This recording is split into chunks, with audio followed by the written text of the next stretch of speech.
It's finally here. It is Songkran 2022, right here in Thailand. I'm Adam with TPM Media on April 13th, 2022.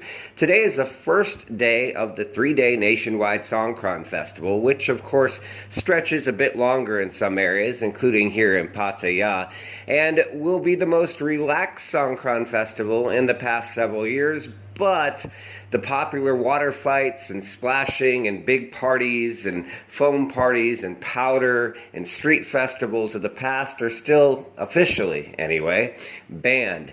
This year the focus is on religious and traditional ceremonial activities, which will be taking place both at Muang Chonburi City Hall as well as Wat Chai here in Pattaya. There's no official city events this year, so the quote-unquote traditional Beach Road Festival that takes place on the April 19th every year, so-called the Big Day, which is not taking place since 2019, was canceled yet again this year because of, you guessed it, COVID-19 concerns, which is the same reason why the Center for COVID-19 Situation Administration, or CCSA, banned the actual water splashing nationwide this year because of concerns of COVID-19, specifically a large number of elderly and vulnerable people who are still not fully vaccinated or boosted throughout the country, especially in rural provinces, as the tourism areas, like right here in Pattaya and Phuket, are the highest vaccinated areas in the country.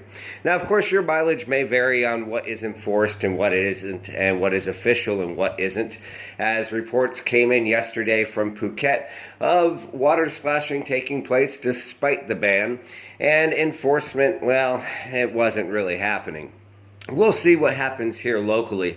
We did want to touch on the fact, as we have on our videos and articles for several days now, that police have a huge campaign going on locally for road safety. There are literally checkpoints everywhere with police, driving checkpoints, of course. The main thing that they're looking for is drunk drivers, although they're also looking for helmets. And keep in mind, mask wearing outdoors is still a mandate. No, it isn't a law, which requires going through Parliament, but it is a mandate covered under the emergency decree, and you could technically be fined for it, especially going through a checkpoint on your motorbike without a mask on. So keep that in mind. We wish all of our readers and viewers a very happy and very safe Songkran Festival over the next few days. Keep in mind, too, many businesses will be closed. Government offices are closed, including immigration, and many places are not planning to come back to work until next week, as they went home to visit friends and family in rural provinces. Keeping in mind also that Songkran is the single biggest migration of Thais internally in the country yearly. It is their biggest holiday. For Westerners, basically compare it to Christmas week and New Year's in the West. This is all that bundled together for the Thai people. We hope you have a wonderful Thai New Year.